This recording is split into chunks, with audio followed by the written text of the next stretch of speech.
Kalau saya lihat dari pengantarnya ini kepingin menjadi pengusaha perkebunan semua ya, atau sudah di perusahaan perkebunan atau bagaimana?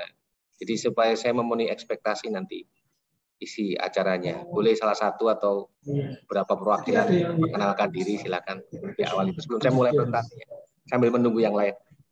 Baik. Mungkin ada dari Pak Dharma Yoga nih. Selamat pagi Pak Dharma Yoga. Selamat pagi Pak Arianto, Bu Moderator. Ya, saya sudah memulai agak terlambat, baru 4-5 tahun yang lalu untuk penanaman serai wangi. Dan saya sekarang saat ini sudah memiliki penyulingan sendiri, sebelumnya maklun. Setelah mempelajari dari maklun dan sekarang memproses sendiri, nah ini perlu kontinuitas, artinya perlu kesinambungan dari sisi prospek pasarnya dan tentu teknologi terakhir yang mungkin bisa di-share dari Pak Rianto untuk meningkatkan mutu daripada minyak serai wangi yang nanti akan saya hasilkan. Terima kasih. Saya kebun di Sukabumi. Di Sukabumi ya Pak ya? Ya, terima kasih. Oke. Ada lagi, satu lagi mungkin ibu-ibu atau siapa gitu. Saya cuma mau mengetahui kurang lebih audiensnya. Ya, dari Pak Wahyu Isani ya, Tata Timer. Silahkan. Baik, terima kasih Pak Arianto. Selamat pagi, selamat bergabung. Saya Wahyu Isani dari PT Ratah Timber, Pak. Ini sebenarnya kami tertarik untuk bisa ikut bergabung di dalam Atsiri ini. Perlu kami kenalkan, Pak, saya adalah pengurus perusahaan di PT Ratah Timber, bergerak di bidang perkayuan, Pak. Akhir ini kan dibuka oleh Kementerian Kehutanan untuk bidang usaha multi usaha kehutanan. Nah, kami memiliki lahan seluas 8.000 hektar yang sekarang masih free untuk bisa dilakukan penanaman berbagai macam tanaman atsiri. Jadi kami tertarik dengan bergabung dengan meeting ini atau seminar ini untuk mengetahui bagaimana prospek atsiri ke depan. Dan kami sekarang sedang memulai, Pak, untuk melakukan sebuah uji coba menanam serai wangi ya. Dan ini kami sudah menanam di kecil saja untuk persiapan bibit ke depan. Saya kira itu saja Pak perkenalan kami. Mudah-mudahan dengan pertemuan ini dapat insight bagi kami untuk bisa meneruskan uji coba yang akan kami lakukan. Salam kenal buat semuanya para peserta Dewan Atsiri Indonesia. Selamat pagi, assalamualaikum warahmatullahi wabarakatuh. Waalaikumsalam warahmatullahi wabarakatuh. Ya baik. Cukup ya sebagai perwakilan ya. Jadi saya mengenal kurang lebih beberapa 1-2 audiensnya sehingga apa yang saya sampaikan nanti mudah-mudahan sesuai ekspektasi. Mulai dari yang basic dulu, tapi sebentar saya mau coba share screen ya. Ya, kemarin untuk videonya yang dari Instagram itu ya Pak ya. Ya nanti saya akan setelah slide keberapa nanti saya akan sampaikan itu di setel gitu ya, minta tolong soalnya kalau saya yang setel kadang-kadang nanti nggak Ya. Apakah bisa dilihat slide saya yang pertama? Sudah bisa Pak. Jadi yang webinar Gamal Institute ya judulnya ya, Prospek Atsiri 2023 ya. Bisa dilihat ya? Bisa. Bisa, oke. Jadi oke, sekali lagi saya memperkenalkan diri dulu. Saya Arianto Mulyadi. Saat ini di Dewan Atsiri Indonesia saya diberi mandat sebagai ketua 1 bidang kerjasama sejak tahun 2021 itu masa periode kepengurusannya 5 tahun. Sebetulnya ini yang diundang Pak Irdika ini untuk berbicara di sini, ketua umum kami, karena beliau berhalangan ada acara di kampus. Beliau menugaskan saya, terus sudah menitip pesan beberapa yang perlu disampaikan. Nanti coba saya uraikan, tapi sebelum itu mungkin izinkan saya mulai dengan memberi gambar ini. Ada dua di atas itu gambar serai wangi sama gambar nila, mudah-mudahan sesuai ekspektasi ya. Tadi ada 2 pemain serai wangi. Oke. Halaman kedua apakah bisa dilihat? Bisa Pak. Ya, ini untuk klarifikasi dulu. Untuk beberapa orang yang mungkin masih awam terhadap minyak atsiri, saya mau mempertegas dulu minyak atsiri itu apa. Minyak atsiri itu atau essential oil itu adalah minyak yang mudah menguap di suhu ruang sekitar 20 sampai 22 derajat Celcius, mempunyai aroma khas, kemudian dia juga merupakan hasil metabolisme tanaman, metabolisme sekunder tanaman ya. Jadi kalau tubuh atau tanaman atau hewan hidup gitu ya, makhluk hidup itu mempunyai metabolisme primer seperti pencernaan makan, bernafas itu ya. Nah, ini yang sekunder. Sekunder itu misalnya contohnya kalau di tubuh manusia itu berkeringat. Nah, tanaman juga seperti itu. Dia juga mengeluarkan minyak itu dalam rangka untuk mempertahankan diri, menarik serangga, mengusir serangga, dan sebagainya. Untuk berlangsungannya, untuk survivalnya. Jadi itu adalah minyak atsiri. Jadi minyak atsiri itu banyak manfaatnya, yang mempunyai aroma khas, tapi dia bisa mempunyai manfaat, misalnya menarik serangga atau mengusir serangga atau melawan bakteri, penyakit dan sebagainya. Jadi nanti ada fungsi-fungsi minyak atsiri untuk itu. Nah, ini saya perjelas ini karena saya tahu di komunitas ini pasti ada yang bermain juga di misalnya kelapa sawit, kemiri, atau jenis-jenis kebunan yang lain yang ada hasil minyaknya. Itu bukan minyak atsiri kalau tidak menguap di suhu ruang. Minyak kelapa sawit misalnya atau minyak jadi minyak goreng sih, itu digoreng aja nggak menguap gitu. Nah, minyak atsiri itu adalah minyak yang kalau ditempatkan di meja dalam keadaan terbuka tidak tertutup rapat, itu dalam waktu tertentu bisa 1 bulan, bisa 1 tahun, bisa berapa hari gitu akan menguap kosong, botolnya jadi kosong atau kering gitu. Uapnya itu memenuhi ruangan, menjadi bau khas tertentu yang bisa dideteksi oleh indera penciuman kita. Nah, minyak nabati lain itu sebetulnya tidak mudah menguap dan lebih banyak asam lemaknya. Itu klarifikasi. Jadi, misalnya minyak kelapa, apakah itu minyak atsiri? Bukan. Minyak jojoba atau minyak zaitun atau itu, apakah itu minyak atsiri? Bukan. Jadi itu bukan kategori atsiri. Itu dulu kategorinya ya, untuk kita perjelas supaya nggak melebar kemana-mana nanti. Oke, saya lanjut. Slide kedua. Slide selanjutnya. Jadi minyak atsiri itu ditemukan di banyak bagian tanaman, tergantung jenis tanamannya. Ada yang di daunnya, ada yang di bunganya, buahnya, bijinya, batangnya, kulit batangnya, akarnya, dan sebagainya. Rimpangnya gitu, atau bahkan getah-getahnya. Ini contoh-contohnya aja. Kalau kayu manis itu ya batang, kulit batangnya yang disuling atau diambil minyak atsirinya. Kemudian kalau cengkeh itu ada banyak bagian yang bisa diambil, bisa daunnya, bisa gagangnya, bisa kuntum bunganya atau bunga cengkehnya gitu ya. Kalau kenanga atau ilang-ilang itu bunganya, misalnya contoh ya, kalau kayu putih itu bukan kayunya, walaupun namanya kayu putih, tapi itu daunnya yang disuling. Serai wangi juga daunnya yang disuling, bukan akarnya. Tapi kalau akar wangi, itu akarnya. Oke, saya lanjutkan. Nah, seperti di dalam flyer itu ada 99, 40 dan sebagainya, tapi ini yang pernah di-list beberapa tahun yang lalu di Dewan Atsiri itu, jadi ada lebih dari 97.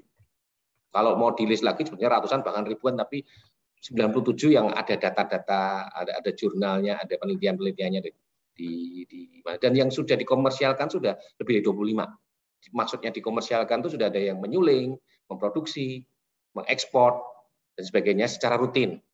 Ada yang masih sudah bisa diproduksi tapi masih taraf percobaan itu mungkin ya 97 itu atau 100, sekitar 100-an. Tapi sebetulnya potensinya masih banyak. Jadi karena Indonesia memang terletak di daerah yang iklim tanah yang cocok untuk berbagai macam tanaman, khususnya taman atsiri tropis. Oke, dan industrinya itu sudah berkembang dari hulu ke hilir itu sejak zaman Belanda, sejak zaman Hindia Belanda. Oke, nanti saya lanjutkan ya. Oke, nah ini gambarannya aja. Mungkin saya boleh tanya ini, dari sekitar hampir 50 peserta ini, ada nggak yang tinggal di Papua? Atau mempunyai kebun atau usaha, atau mempunyai rencana di Papua? Ada nggak? Boleh langsung buka mic-nya. Ya, silahkan. Barangkali Papua yang ada di Papua, yang pernah tinggal di Papua, silahkan. Atau nggak ada mungkin Pak ya.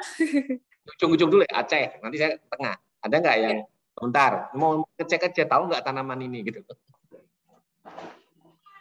Nggak ada ya Papua ya. Jadi kalau di Sumatera ada yang dari Sumatera pasti ada di Sumatera. Silakan. Silakan kalau ada yang mau berpartisipasi berkomentar terhadap peta ini.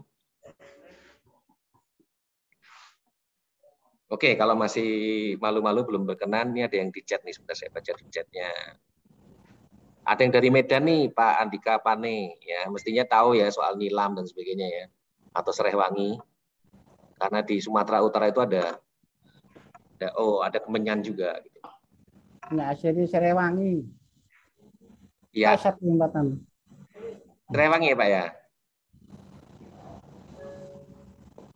Oke, jadi kalau dilihat dari peta ini bisa dilihat bahwa di Aceh itu misalnya apa sih yang sudah ada di sana dari berpuluh-puluh tahun yang lalu, itu nilam jelas. Nilam itu terkenal nilam Acehnya. Lalu ada pala itu di Tapak Tuan, itu sudah berkembang cukup lama juga di sana.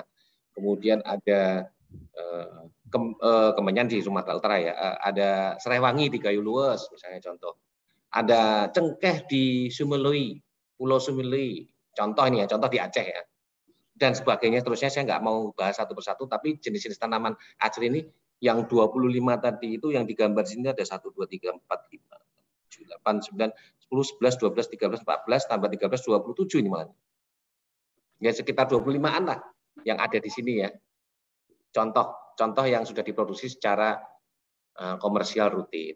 Nanti di bagian akhir kita akan lihat prospeknya, kita bahas satu persatu. Tapi ini coba sekedar gambaran awal, apa sih yang akan kita bahas. Jadi lain halnya dengan sawit yang cuma satu jenis tanaman atau spesies, kalau kita bicara atsiri itu ragamnya banyak. Kita berbicara mungkin sekitar 20 sampai 30 yang rutin diproduksi di Indonesia. Dan ada beberapa jenis minyak baru juga yang saya dengar kemarin seperti sapu-sapu Padang, itu sedang dikembangkan ya di Sumatera ya. Lalu kemudian ada nampu, itu yang belum tergambar di sini. Itu 2 jenis minyak yang baru-baru ini dikembangkan oleh beberapa pemain. Oke, saya lanjutkan. Jadi kalau saya sebutkan di sini yang minyak atsiri Indonesia itu ada sakarwangi, cendana, cengkeh, gaharu, jahe, jeruk purut, kapulaga, kayu manis, kayu putih, kemenyan, kemukus, kenanga, keruing, lada, lajagoa, lawang, masoi, nilam, pala, palmarosa, pinus itu terpentingnya ya, serai dapur, serai wangi, serai, sirih bukan serai, sirih, nampu, sapu-sapu Padang, dan seterusnya. Kita nggak melihat ada apa, orange, bergamot, lavender, chamomile, apalagi rose, jasmine, itu karena memang bukan hasil minyak atsiri tropis. Itu ada diperdagangkan di pasar, lemon misalnya, lemon oil terkenal juga, atau peppermint, mint oil gitu ya. Itu itu impor semua, bukan lokal. Jadi kalau ada yang berbisnis aromaterapi di sini, mereka membutuhkan barang itu, pastikan itu dari sumber yang layak dipercaya, import yang bukan abal-abal. Abal-abal maksudnya apa? Nanti saya jelaskan setelah ini. Jelas ya mengenai ragamnya ya. Lanjut. Saya akan pelan-pelan aja supaya kok nggak jalan ya? Sorry ini kok saya macet ya. Oh, iya. Nah sebentar, kecepatan sekarang. Ini sudah bisa. Sudah bisa ya, sorry. Nah, ya, lanjut. Nah, sekarang dampak ekonominya berapa? Ini berdasarkan pengamatan kami dan nanti di bagian akhir akan kita buktikan apakah angka ini benar atau enggak. Industri minyak atsiri ini nilainya kurang lebih dari 400 juta dolar setahun. Enggak terlalu besar dibanding sawit, itu enggak ada apa-apanya. Tapi ya lumayan lah. Memang 90% produknya itu untuk ekspor. Hampir sekitar 80-90% lah untuk ekspor. Untuk domestik itu terbatas.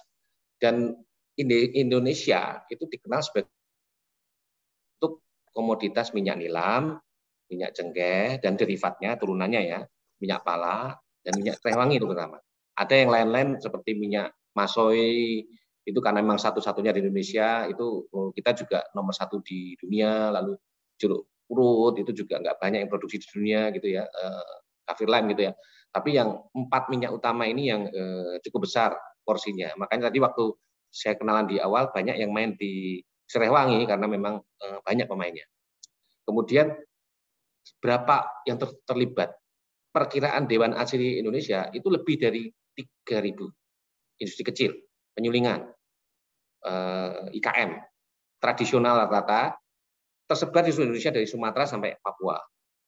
Dan itu menghidupi hitungan kami ya, karena satu penyulingan itu pasti puluhan petani yang terlibat di belakangnya, bisa ratusan. Jadi paling tidak ada 200.000 petani yang dihidupi, walaupun sebagai penghasilan sampingan. Menurut pengamatan atau penyelidikan kami, itu minyak atsiri sebaiknya itu bukan dijadikan satu-satunya hasil bisnis. Harus ada hasil yang lain. Jadi ini hanya hasil sampingan lah. Kalau istilah bahasa Inggrisnya cash crop gitu. Masih bisa ditumpang sari dengan tanaman lain. Jadi ternak asli didapat dari tanaman budidaya ataupun bahkan bukan budidaya, beberapa jenis tanaman itu sifatnya wild collection, hanya mengambil dari alam liar. Kira-kira begitu economic importance-nya. Kemudian kalau supply chain-nya atau rantai pasoknya kurang lebih seperti ini. Jadi yang di sini mungkin banyak yang tertarik di penyulingan ya, kalau saya lihat tadi dari beberapa itu memproduksi minyaknya. Tapi juga sebetulnya ada satu sektor yang cukup penting yang bisa dilakukan oleh industri kecil, bahkan oleh industri besar sekalipun, itu di retail, di end user. Ada beberapa teman itu di Dewan Atsiri dan sebagainya itu yang tadinya itu di hulu, sekarang malah fokusnya pindah ke retail gitu, karena di situ walaupun volumenya lebih kecil tapi menurut mereka lebih menguntungkan. Jadi jualan lewat online dan sebagainya itu berkembang pesat. Tantangannya nanti saya akan sebut tantangannya apa saja di situ, tapi masing-masing ada tantangan. Di hulu ada tantangannya, di tengah ada tantangannya, di hilir ada tantangannya. Di tengah itu tantangannya apa? Salah satunya ya harus padat modal, padat teknologi ya. Ya, tidak banyak pemain yang bisa main di tengah. Pemain di tengah itu sekarang ada berapa belas industri atsiri rantai tengah istilahnya. Ada klasifikasi baku usahanya sudah ditentukan, dipisah dari atsiri secara umum. Industri minyak atsiri rantai tengah itu yang di manufacturer and exporter. Oke. Jadi petani itu juga bukan berarti petani yang menanam ya, juga ada petani yang mengumpulkan, misalnya kalau untuk minyak daun cengkeh itu mengumpulkan sampah daun. Itu kan petani juga dianggapnya gitu, walaupun dia punya hasil yang lain, tapi dia mengumpulkan daunnya disetor ke penyuling misalnya. Kalau di bagian akhirnya macam-macam industrinya, nanti saya akan bahas. Nah, sebetulnya siapa sih pemakai minyak atsiri itu yang paling besar itu kan sebetulnya flavor and fragrance, dan flavor and fragrance itu sebetulnya menggunakan ingredient atau bahan baku itu ada yang natural, tapi jangan lupa ada yang sintetik ataupun yang natural tapi merupakan hasil isolasi dari tanaman asli atau menjadi istilahnya aroma chemicals.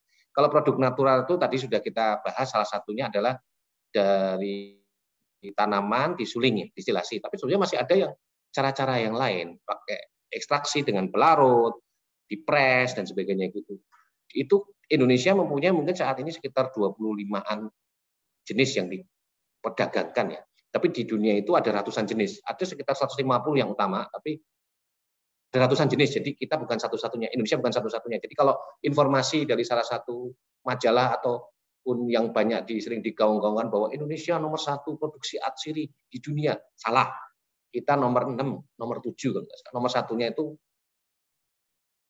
kalau nggak salah ya Amerika, Brasil, China, India itu lebih besar daripada Indonesia. Karena apa? Karena ada beberapa tanaman yang memang seperti jeruk, lemon, lime, mint, eukaliptus itu memang cocoknya tumbuh di daerah sana dan memang perusahaan besarnya ada di sana. Ini contoh saja. Jadi saya mau mengklarifikasi minyak atsiri itu Indonesia nomor 1 untuk tertentu, komoditas tertentu, misalnya cengkeh, nilam, Srewang itu nomor 1 di dunia. pala gitu nomor 1 di dunia. Tapi kalau kita ngomong minyak asri secara keseluruhan, kita cuma nomor 6, nomor 7.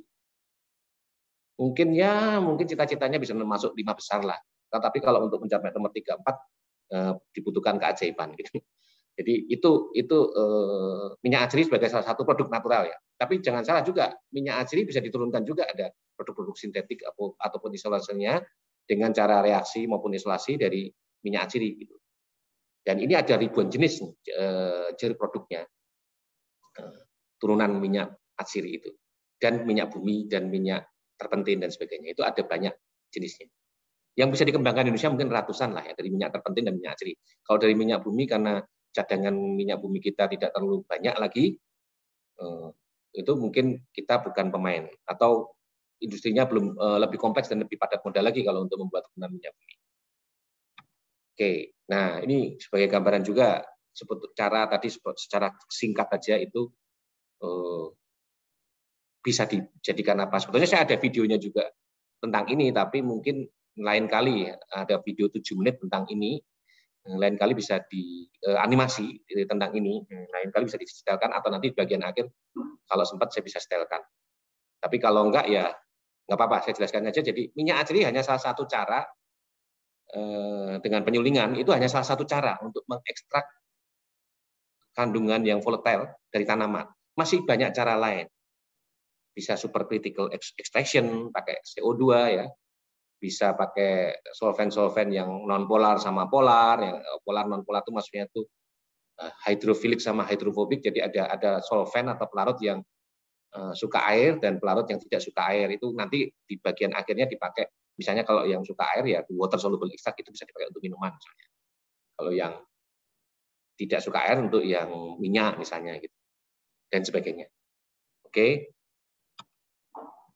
Nah, ini contoh kalau misalnya cengkeh saja, itu kan bahannya ada cengkeh, ada daunnya, ada bunganya, ada gagangnya, dan sebagainya. Itu basic prosesnya apa? Ada 2 jenis, ada yang diekstrak, jadi klobat ekstrak misalnya, ada yang disuling. Disuling itu bisa nyuling cengkehnya, bisa nyuling daunnya, bisa nyuling gagangnya, dan kalau yang paling murah tentu daun cengkeh ya, karena cuma sampah ya harganya sebagai bahan baku, walaupun rendemen paling tinggi klobat oil sekitar belasan % gitu, tapi kan harga bunga cengkeh kan 100.000 lebih, kalau harga daun kan mungkin 1.000, 2.000 gitu ya.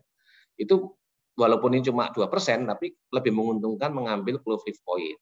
Karena memang di dalam clove ini yang paling utama kandungannya 70% ke atas, itu adalah eugenol. Senyawa fenol atau eugenol yang bisa diisolasikan, dipisahkan dari karyofilin dan lain-lain di dalam minyaknya itu. Dan kalau diuraikan lagi, ini yang mengerjakan perusahaan-perusahaan di Indonesia, sudah ada beberapa yang mengerjakan diisolasi menjadi eugenol, lalu kemudian dipisahkan lagi menjadi karyofilin, dan kemudian diturunkan menjadi macam-macam aroma chemicals. Sebetulnya kita cuma ngomong 3 huruf nih. CHO gitu. Karbon, hidrogen, oksigen dengan susunan yang rantai yang berbeda-beda. Misalnya menjadi vanilin itu C8H8O3, tapi dengan susunan seperti itu. Mirip kan gambarnya gitu. Nah, jangan salah, vanilin itu dari eugenol itu cuma salah satu rute. Vanilin juga bisa dibuat dari minyak bumi. Bisa dibuat dari lignin, dari industri kertas ligninnya. Bisa dibuat dari kunyit, turmeric. Bisa dibuat dari rice bran, fermentasi, dan sebagainya. Jadi untuk membuat rumus kimia C8H8O3 dan rumus seperti itu banyak rute menuju. Nah, apa keunggulannya masing-masing? Nah, itu terlalu detail untuk dibicarakan di sini, tapi ini untuk beri gambaran penggunaan minyak cengkeh seluas ini, sebanyak ini jenis-jenisnya. Dan ini punya karakter-karakter yang berbeda dan baunya berbeda-beda. Bukan cengkeh lagi, tapi sudah bau yang seperti bunga-bungaan, bau yang seperti vanili dan sebagainya, itu bisa dari cengkeh. Oke. Next. Nah, siapa pemakai minyak asri dan turunnya? Tadi saya singgung ada flavor and fragrance. Kita bicara lebih detail lagi. Ini saya ambil dari website beberapa waktu yang lalu. Kurang lebih seperti ini situasinya. Jadi tadi saya sebutkan ada orange, eucalyptus, mint, peppermint. Itu pemakaiannya lebih besar, jauh lebih besar daripada citronella atau serai wangi misalnya. Atau cengkeh, clove leaf gitu. 10 besarnya kan itu. Orange, eucalyptus, Cormint, peppermint, citronella, lemon, lime, clove leaf, spearmint, dan lain-lain. Dan lain-lain itu nanti nomor 10-11-nya itu nilam. Nomor 20-nya pala. Nomor 40-nya akar wangi atau serai wangi. Dan serai wangi tadi sudah ya, citronella. Gitu. Dan seterusnya. Jadi, orange adalah yang paling besar. Dan industrinya, kenapa kok jeruk Indonesia nggak bisa ya? Gitu. Karena bukan orange yang Valencia, dan bukan industri yang punya 1 juta hektar ditanam orange Valencia, terus kemudian mereka mempunyai silo, dibuat jusnya, lalu dijual pulpnya, lalu nanti fase minyaknya bisa dipisah. Jadi mereka metodenya pressing gitu ya. Fase minyak bisa jadi orange oilnya nanti diturunkan lagi menjadi orange oil single fold, 5 fold, 10 fold, kemudian byproduct-nya ada namanya delimonin. Itu industri yang raja-rajanya ada di Brasil, Florida. Gitu. Kalau kita ngomong lemon ya ada di Argentina, di Spanyol, gitu, di Italia, bukan Indonesia. Karena memang nggak tepat di Indonesia. Ada yang mencoba lemon di sini, tapi mungkin nggak akan bisa kompetitif di tingkat dunia karena skalanya. Nah, pemakainya kalau menurut site ini itu adalah flavor and fragrance, aromaterapi, farmasi, agrochemicals terkait dengan agriculture, kosmetik dan sebagainya. Kurang lebih seperti itu, dan pasar terbesarnya Amerika, Europe, baru Asia Pasifik dan Latin Amerika. Kalau dilihat dari ininya ada market attractiveness-nya sama market growth-nya, kita bisa lihat kalau di Indonesia itu kan ada clove leaf sama citronella ya, itu posisinya di tengah-tengah lah. Prospeknya ya di tengah-tengah juga. Ya orange, peppermint itu tetap sama Cormint ya. Itu tetap yang terbesar. Cuma sayangnya Cormint itu cocoknya di India contohnya. Tapi India pun juga bukan pemain yang pertama. Pemain pertamanya mungkin dulunya di Amerika, terus pindah ke Brasil sama China, terus akhirnya dibesarkan oleh India sejak tahun 80-an. Tapi nggak cocok untuk iklim Indonesia. Sudah banyak yang nyoba. Oke. Ada suara bocor ya, bisa minta tolong. Iya, baik. Di mute yang lain. Bapak dan Ibu bisa mute. Tolong. Oke, bisa dilanjutkan, Pak. Ya, oke. Jadi kalau kita ngomong fragrance application, itu saya ngambil salah satu contoh aja dari fragrance William Michael Edward, itu dalam komposisi wangi-wangian ya, itu ada wangi-wangian yang segera muncul, kesan pertama, itu top note namanya. Kemudian ada middle note, itu wangi-wangian yang muncul setelahnya. Kemudian base note itu yang kurang lebih munculnya itu di belakangan, 30 menit, tapi dia akan long lasting, bisa seharian, bisa berjam-jam.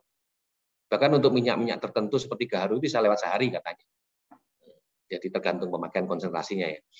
Intinya ini setiap minyak itu ada fungsinya, dan biasanya yang bawah itu yang base note itu nilainya mahal dan mungkin mengadakannya atau membuatnya susah. Contohnya gaharu itu mahal sekali. Ada peribahasa kan. Cendana gaharu pula gitu. Saya lupa peribahasanya, tapi intinya cendana gaharu itu salah satu atau beberapa jenis yang minyak yang termahal di dunia lah. Karena memang membuatnya susah, menanamnya lama, mengkoleknya lama, rendemennya kecil, tapi nilainya tinggi sekali dan fungsinya memang dia berat gitu, minyak berat, budi yang lama. Gitu. Contoh-contohnya. Nah, beberapa seperti yang orange dan sebagainya itu minyak murah, makanya produksinya bisa besar.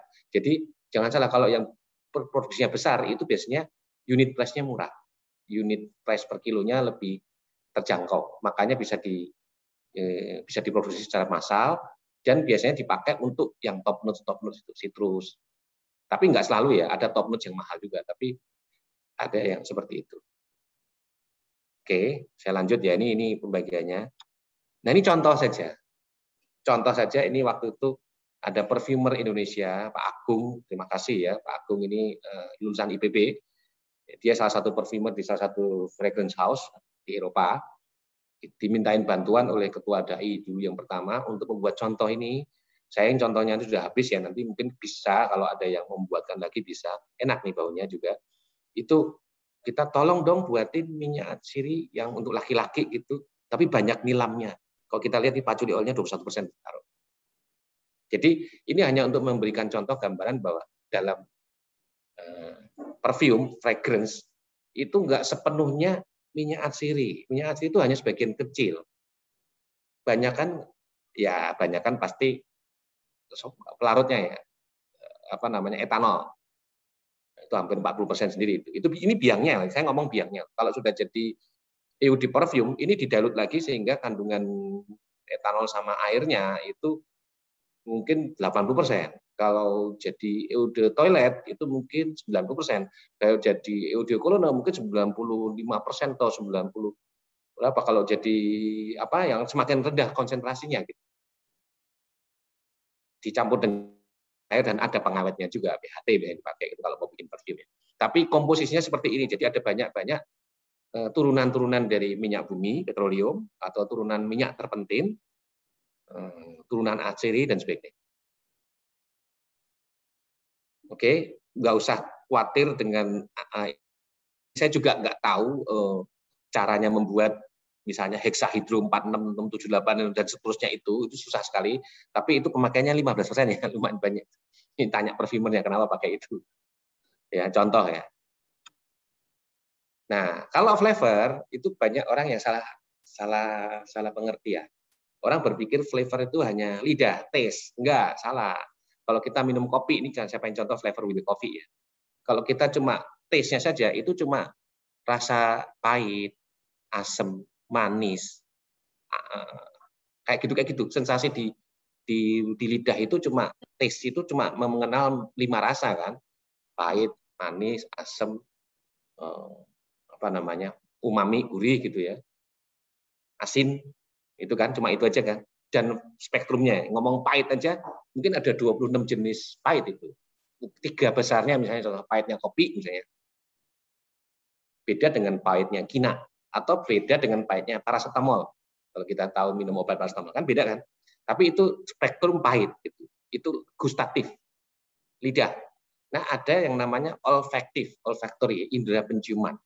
Waktu kita minum kopi, itu kita merasakan aroma kopi. Kalau tidak ada aromanya, misalnya kita lagi pilek, atau kita minum kopi, sekarang ini misalnya kita minum kopi, hidungnya kita pencet, kita nggak ada udara yang atau bisa masuk ke ruang rongga hidung itu nggak rasa kopi. Rasanya pahit, panas, asam, manis, campuran-campuran itu, tapi kita persif atau ingatan memori kita mengatakan itu kopi nggak ada. Dan itulah uniknya kopi itu mau kopi Arabica, Robusta, Gayo, Mandailing, Toraja, itu masing-masing mempunyai karakter yang berbeda-beda karena aromanya itu. Jadi ada sensasi di olfactory. Nah, itu sebenarnya yang bisa molekul-molekul yang bisa memicu atau dideteksi oleh indera penciuman itu adalah molekul-molekul atau chemicals ya, yang ada di atsiri yang menguap pada suhu ruangan. Jadi karena dia menguap masuk lewat lubang di tenggorokan kerongkongan yang menuju ke hidung, atau dihirup pada lewat rongga hidungnya sendiri dari luar. Gitu. Nah kalau perfume itu kan dari luar. Kalau flavor itu kompleks dari luar maupun dari dalam. Ditambah ada taste-nya, ada sensasi di lidah, bahkan ada sensasi di tenggorokan kerongkongan trigeminal itu. Saraf-saraf di situ mungkin ada sensasinya. Ada sensasi kebas, ada sensasi semriwing gitu bahasa Jawa, atau ada sensasi sepet gitu-gitu, sensasi-sensasi macam-macam lah. Dingin, cooling gitu ya. Nah, itu flavor. Flavor lebih kompleks. Pemakaian asli di flavor banyak nggak? Banyak dalam arti karena pemakaian flavor itu lebih luas dan lebih banyak, tapi dalam segi persentase kecil. Karena lebih banyak dipakai misalnya itu. Ini contoh guava yang tidak ada guavanya. Guava tahu kan ya? Ini contoh. Kalau Anda mempunyai komponen-komponen ini, bahkan ada cengkehnya, ada palanya, ada nilamnya sedikit gitu ya, nilam 0,1%. Ada vanilanya untuk membuat guava gitu. Kita minta tolong Pak Kiki Flavorist nih untuk membuatkan. Contoh ya, tetap turunan-turunan minyak bumi, ada turunan fatty alkohol dan sebagainya yang dipakai untuk membuat suatu flavor. Ini contoh saja. Sebetulnya kalau mau dibuat yang lebih serius ya komposisinya nggak sesederhana ini. Tapi kalau mau dibuat rasa guava yang spesifik misalnya, ini bisa. Dan bisa kita lihat nggak ada guavanya. Nanti kita juga bisa bikin banana flavor, nggak ada banananya, nggak ada pisangnya. Bisa. Dan ini amaterial bukan berarti material yang sembarangan. Semua material yang chemical di sini semua lewat BPOM sudah lewat RIFEM, lewat IFRA, IOV, organisasi yang sudah ada nomornya, ada registrasinya di FEMA ya, di BPOM itu ada sekitar 3.000 jenis gitu yang sudah boleh dipakai dengan dosis tertentu dan sebagainya. Ada aturannya, ada regulasinya. Oke. Nah, tadi ngomong industri flavor fragrance, kita ngomong seperti itu dan fragrance sendiri bukan berarti cuma fragrance yang perfume ya, ada juga fragrance yang untuk deterjen, aroma untuk mandi, untuk shampoo dan sebagainya. Dan saya yakin Anda setiap hari menggunakan tidak sengaja minyak atsiri yang ada di Indonesia juga gitu. Karena mungkin ada di shampoo Anda, ada di pel Anda, ada di deterjen Anda gitu. Nah, selain itu ada industri yang cukup berkembang. Ini saya dapat dari internet juga gambarnya ya. Jadi bukan sesuatu yang secret gitu. Ada industri aromaterapi yang 20 tahun ini atau 15 tahun terakhir ini berkembang pesat sekali. Terutama didorong oleh 2 company besar di Amerika yang melakukan MLM, direct selling.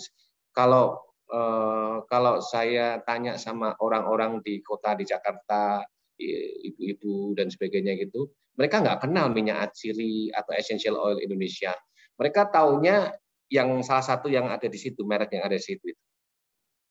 Karena dijual MLM dan harganya selangit. Gitu. Dan itu perkembangannya luar biasa.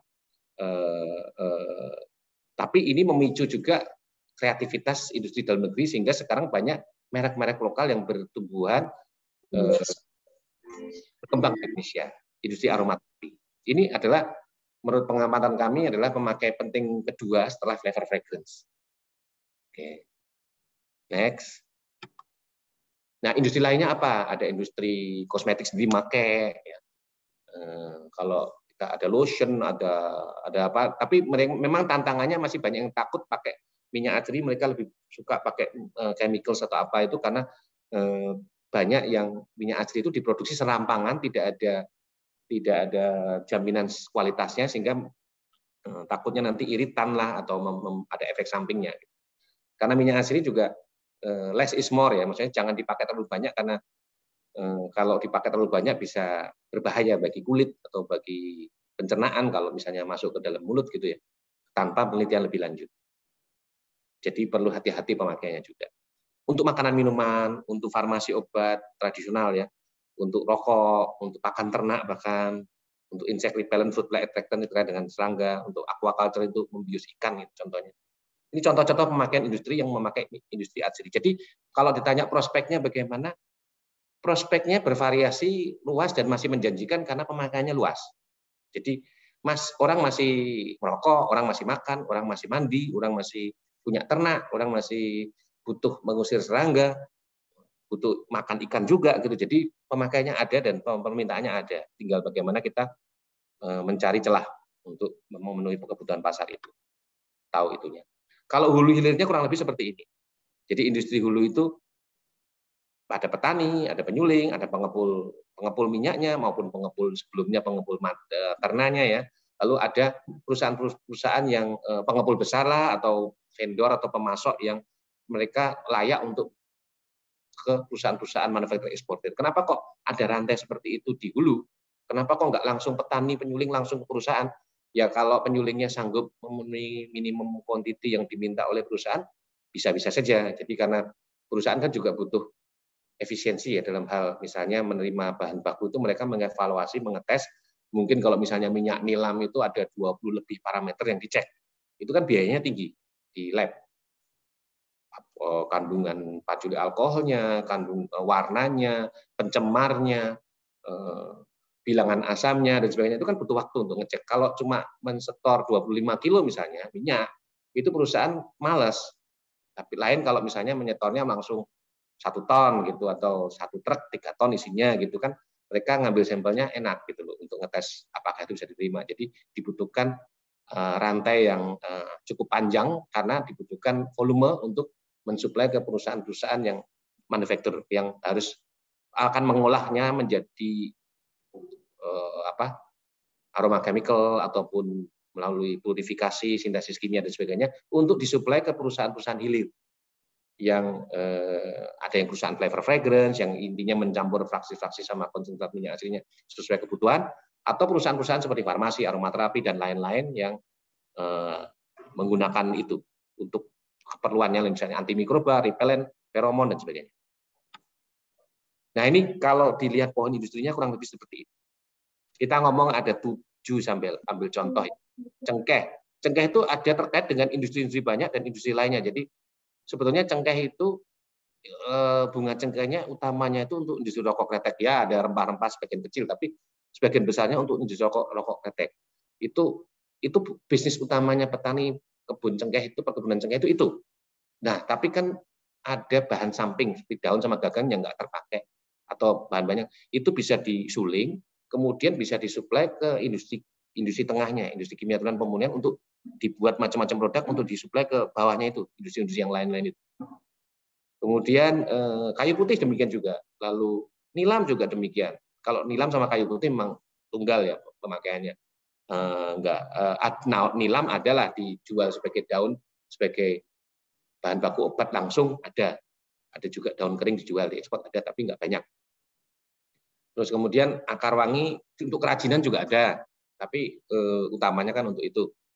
Kalau getah pinus misalnya itu ada gondorukemnya, lalu ada terpentinya. Terpentinya itu sulingan itu yang bisa untuk turunan-turunannya yang jumlahnya banyak. Kalau pala misalnya ada pala yang bisa untuk penyulingan, bisa untuk rempah, bahkan kalau buahnya bisa untuk industri makanan minuman, bisa untuk sirup dan sebagainya.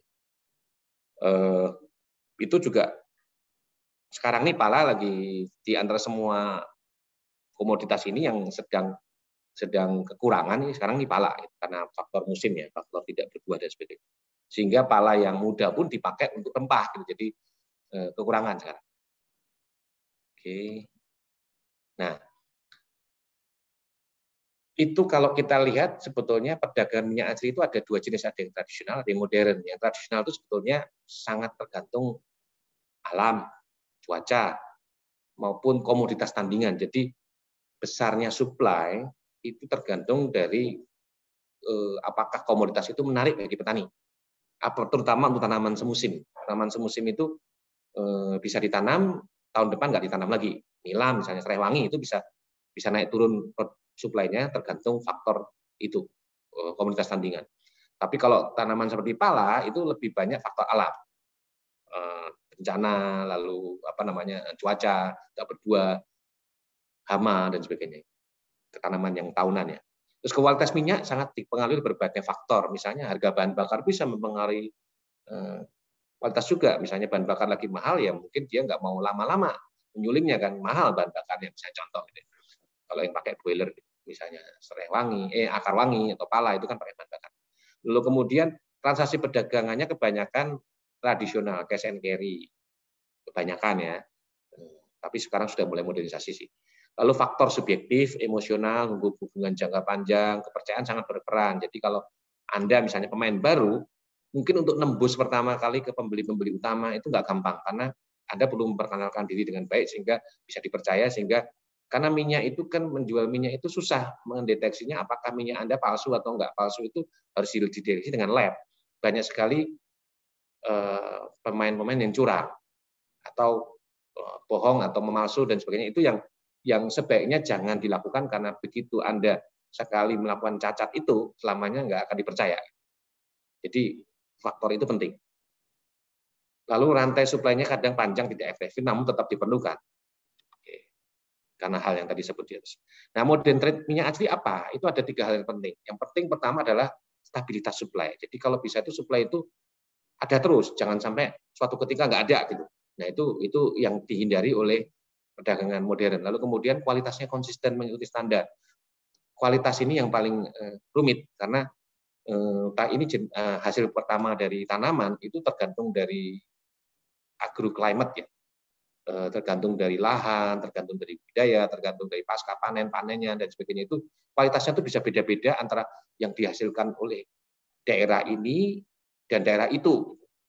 Dan harga itu terprediksi sesuai dengan order value produk tersebut. Jadi Tidak bisa misalnya minyak serai wangi dijual seharga minyak gaharu misalnya, itu beda, atau minyak cendana itu beda, atau akar wangi bahkan itu beda kelas, odor value-nya beda. Minyak serai wangi itu atau apa namanya itu kan citronellal dan sebagainya, itu citronellal itu sintetiknya ada di bawah $10. Naturalnya itu citronellal itu ya kalau 2 kali lipatnya masih bisa diterima, tapi kalau sampai 5 kali lipatnya nggak diterima gitu contohnya gitu.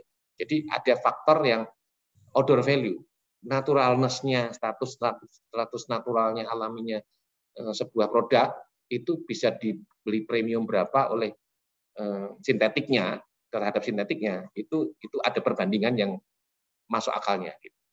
Jadi jangan bermimpi minyak serai wangi akan kembali misalnya Rp300.000 per kilo, nanti nggak dibeli lagi gitu. Karena minyak serai wangi itu saat ini misalnya itu kan harganya stabil di sekitar 160.000 misalnya gitu. Ya itulah yang odor value-nya itu sekitar segitu saat ini. Menghitung visibilitasnya ya harus dari harga-harga seperti itu. Lalu kemudian modern trend minyak seri itu juga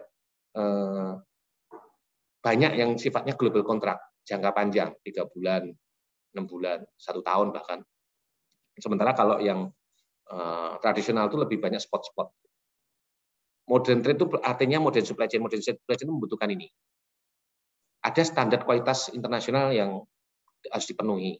Lalu pengiriman yang tepat waktu, lalu sistem logistik yang mengikuti Incoterm kalau untuk internasional ya. Kemudian ada standar regulasi labeling dan sebagainya yang perlu dipenuhi. Misalnya kalau mau ekspor ke Eropa itu ada REACH. Hanya perusahaan-perusahaan yang mempunyai atau pengimpor REACH tertentu yang punya nomor REACH yang bisa membeli masuk ke Eropa terdaftar.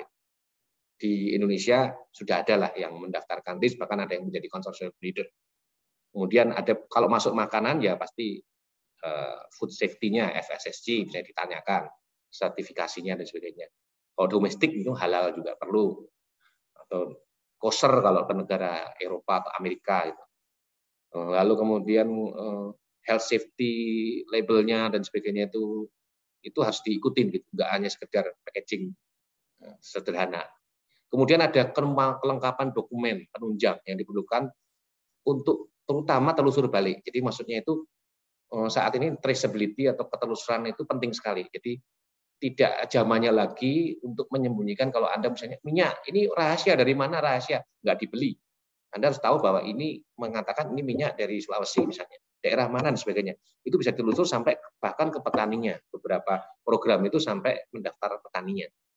Karena mereka nggak kepengen men-source misalnya minyak serai wangi tapi di hutan lindung nanamnya dan kayunya pakai kayu yang ditebangin dari hutan lindung tersebut. Itu mereka bisa pemakainya atau pembelinya bisa dihukum oleh aturan internasional karena merusak lingkungan. Contoh nih kenapa diperlukan itu. Nah, tantangan itu makanya bisa dirumuskan sustainability-nya maupun transparansi regulasinya, itu tantangan utama yang terkait dengan industri minyak siri. Nah, sekarang kalau kita ngomong kebutuhan minyak dunia itu seberapa besar sih? Sudah betul tadi banyak yang menanam serai wangi karena memang kebutuhan dunia untuk terpentin, daun cengkeh, serai wangi, minyaknya ya, kayu putih, nilam itu di atas 1.000 ton setahun. Jadi itu minyak-minyak yang misalnya ribuan ton lah volumenya pemakaiannya di dunia. Lalu kalau untuk ini ada ratusan ton misalnya pala, karwangi, serai dapur, lada hitam, jahe, dan itu kita bisa lihat harganya kan juga bisa kita lihat harga yang di atas sama yang kelas 1.000 ton sama kelas 100 ton pasti beda, pasti lebih mahal yang 100 ton. Apalagi yang 10 ton gitu. Kenanga, masoy dan sebagainya itu nggak banyak makanya. Dan lain-lain yang lebih bervariasi lagi. Kalau kita lihat misalnya ini dari Kementerian Perindustrian akhir Desember lalu Dewan ASRI itu diundang untuk biasanya di setiap kuartal ya itu diundang untuk diskusi tentang ekspor hasil hutan dan perkebunan oleh Dirjen Industri Hasil Hutan dan Industri Hasil Hutan dan Perkebunan Kementerian Perindustrian ya. Mereka mengamati perkembangan itu. Jadi memang seperti saya sebut lagi tadi, minyak asli itu nggak besar kalau dibandingkan minyak kelapa sawit misalnya. Dan memang tumbuh mereka kelapa sawit itu tumbuh besar minyak asli tahun 2022 itu turun 20%, terutama semester 2. Ini data bukan mengada-ada, tapi memang dari pemerintah yang mengamati. Itu kalau kita lihat angkanya itu di 381 tahun 2021, 9 bulan pertama, tahun 2022 9 bulan pertama 304, turunnya 20%. Jadi tadi di presentasi awal saya sebutkan nilai besaran ekspornya 400 juta dolar, kan kurang lebih memper ya, mirip. Itu besaran bisnis atsiri. Kenapa turun? Nah, ini saya jelaskan. Jadi ada datanya, mungkin Mbak Nuri dari Dewan Atsiri kemarin saya minta juga untuk ngambil data 330129 HS ya, HS code 330129 minyak asli lain-lain itu Indonesia ekspornya naik terus dari 100 berapa menjadi 130, 3 tahun berturut-turut sampai tahun 2021. Kenapa kok naik terus itu? Padahal pandemi. Karena pada saat pandemi itu konsumen di dunia itu banyak concern dengan kebersihan, kesehatan. Dan itu memang produk-produk atsiri memang arahnya ke situ kan. Kita masih kenal dulu waktu itu eucalyptus oil, minyak kayu putih bisa melawan COVID. Lalu beberapa produk kan antibakteri dan sebagainya itu kan pakai untuk sabun cuci tangan lah, untuk mandi, sampo, orang lebih rajin mandi, sampo dan sebagainya. Banyak produk-produk yang permintaannya meningkat dan ada panic buying lah karena logistik issues, sehingga banyak orang yang membeli minyak asli secara besar-besaran untuk jaga-jaga supaya barangnya di stok mereka aman. Pada saat pandemi itu ada dengan kelangkaan kontainer, ketidakseimbangan kontainer yang ada, sehingga mereka beli banyak. Nah, efeknya apa? Setelah ada perang Ukraina, lalu ada krisis minyak bumi, krisis minyak minyak nabati untuk seperti yang menggantikan minyak bunga matahari, rapeseed oil dan sebagainya itu kan produsen utamanya ada di Ukraina, Rusia. Jadi itulah yang diminta, makanya minyak kelapa sawit naik besar permintaannya. Sementara minyak asiri turun karena produk tersier dan kita sudah mulai normal baru kan, sudah nggak terlalu concern lagi dengan kesehatan dan sebagainya, itu sudah mulai second gitu. Jadi jahe pun juga menurun permintaannya dan sebagainya, sehingga ada penurunan semester 2 itu ada penurunan yang cukup drastis, sehingga totalnya tahun lalu itu mungkin turunnya lebih dari 20% ekspornya. Kita bisa rasakan saat ini harga-harga dan sebagainya nggak naik kan, padahal hujan. Gitu. Contoh. Nah, ini situasinya ada pandemi, perang Ukraina, lalu ada inflasi dan resesi di Eropa, Amerika, ini sudah berita umum, bisa dibaca-baca, sehingga dari sisi demand atau faktor permintaan itu lemah. Lalu ada perubahan iklim dan bencana alam, itu ada beberapa jenis minyak yang mungkin secara supply berkurang karena ada faktor ini. Lalu ada konsolidasi perusahaan-perusahaan besar. Dari perusahaan-perusahaan besar itu mulai merger, akuisisi dan sebagainya. Itu otomatis kalau ada konsolidasi perusahaan-perusahaan besar, mereka juga hati-hati dalam melakukan pengeluaran pembelian, menurunkan stok, level stok dan sebagainya. Dan saat ini mungkin di beberapa bulan terakhir ini memang stok minyak itu di dunia maupun di dalam negeri itu banyak sekali, sehingga permintaannya lemah. Itu kurang lebih gambarannya. Kalau di rapat DAI 28 Januari kemarin yang dihadiri sekitar 25 orang, itu kita rapatkan produksi minyak atsiri tadi yang disebut itu ada 24 yang kita list di sini. Masih ada yang ke-25 misalnya sapu-sapu Padang, tapi kita putuskan untuk kita tidak angkat di tahun 2020, mungkin tahun depan kita angkat. Itu angkanya ya. Itu kurang lebih dari pengakuan para pelaku, kita telepon, kita tanyain yang hadir, itu kita metodenya wawancara, itu kita perkirakan minimum maksimum. Jadi masih berlangsung 2022 ini belum final ya. Jadi masih menunggu masukan beberapa orang eksportir. Ada masukan nggak? Nanti mungkin masih ada koreksi juga. Jadi ini angka estimasi yang dilakukan oleh DAI sejak mungkin kurang lebih 10 tahun yang lalu ya. Kita memonitor tiap tahun itu range-nya berapa output Indonesia. Dan kita bisa bahas satu persatu. Terpenting misalnya, ternyata turun. Mungkin faktor info dari perhutani ya. Faktor cuaca kali ya. Nyadapnya jadi menurun gitu. Itu produksinya perhutani, kayu lurus dan Sulawesi ada ya swasta. Lalu cengkeh cengkeh ini 2022 juga agak turun minyaknya ya, minyak daun itu karena ada faktor alam, cuaca fenomena alam, ada di berita-berita itu triple dip La Nina, jadi Indonesia itu banyak hujan. Itu aja. 3 tahun berturut-turut musim kemaraunya kemarau basah. Hujan terus sepanjang tahun. Otomatis kalau hujan terus ya produksi menurun, terutama di Jawa itu. Ada penyakit juga gitu. Tapi ada peningkatan sedikit di Sulawesi kan ada pemain-pemain baru. Kemudian nilam. Nilam ini juga berfluktuasi, melonjak tahun lalu, tapi tahun ini terkoreksi turun.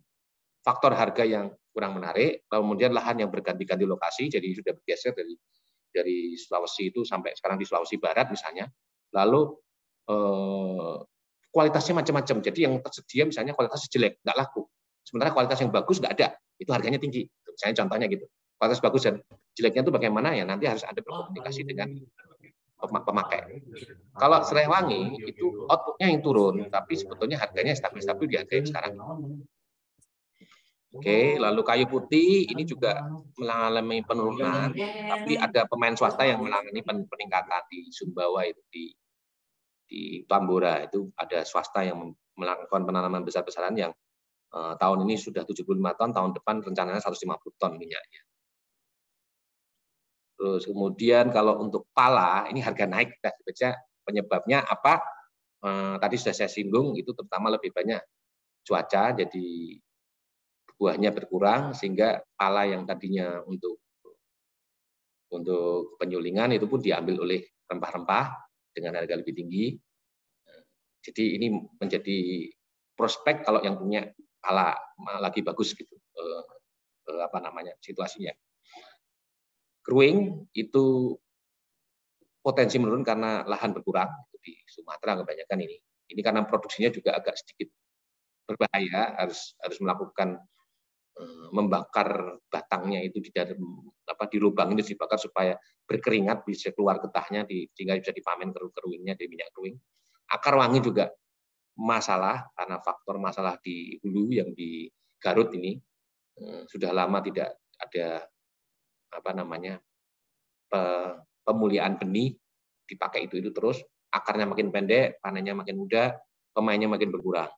Ini yang perlu dipelihara ya supaya meningkat lagi. Masoi itu juga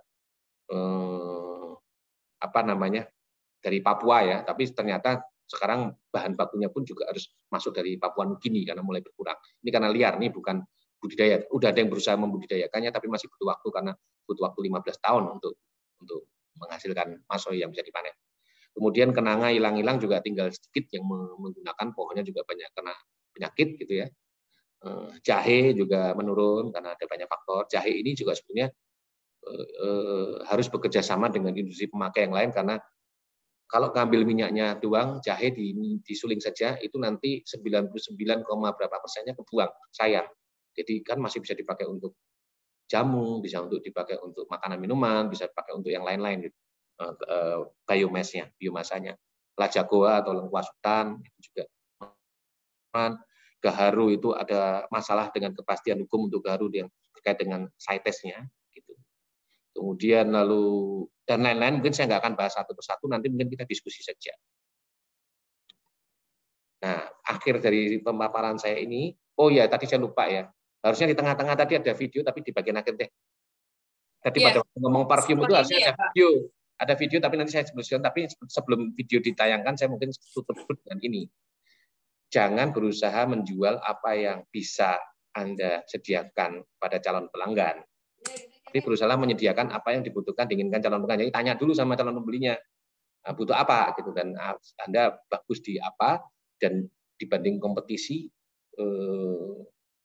Anda posisinya di mana, sebagai penyuling, sebagai retailer atau apa itu silahkan memposisikan dengan baik supaya sifatnya demand driven gitu. Itu mohon videonya ditayangkan deh. Nanti saya akan komentari dari video itu untuk sebagai gambaran. Stop share ya. Silakan videonya. Silakan Mbak Farah bisa membantu share.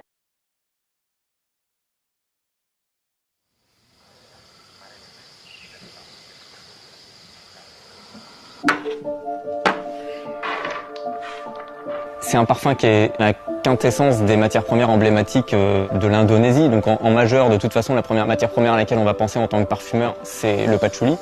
Le patchouli, c'est une note boisée sous bois, un petit peu humide. Mais si on veut commencer à jouer sur certaines tonalités du patchouli, on vient la texturer un peu comme pourrait le faire un sculpteur. On va chercher de la matière, donc on va chercher un peu de cèdre, on va chercher du vétiver java pour le fumer un petit peu plus, pour le rendre un peu plus noir. Puis il va venir contraster aussi en fond avec le benjoin. Mais la colonne vertébrale, c'est ça, quoi. C'est patchouli, muscade et benjoin. En tant que parfumeur, on a un attachement particulier pour les matières premières d'origine naturelle. Et que ça soit d'un seul et même terroir, c'est hyper intéressant parce qu'en fait, on va essayer d'imager une sorte d'atmosphère globale, de représenter un univers, une atmosphère d'un lieu, quel qu'il soit.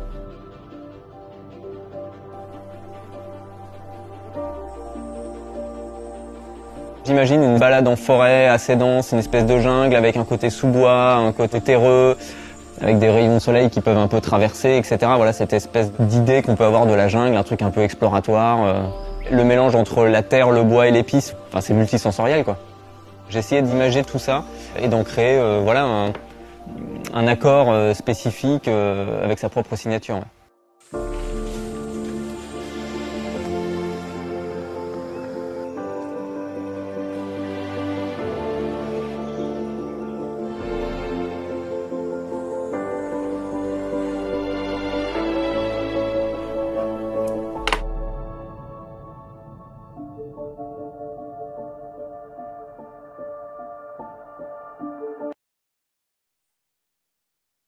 Ya, baik, luar itu biasa. cuma untuk menjelaskan bahwa itu ada satu niche perfume yang dia unik karena dia 95% natural ngakunya, dan kemudian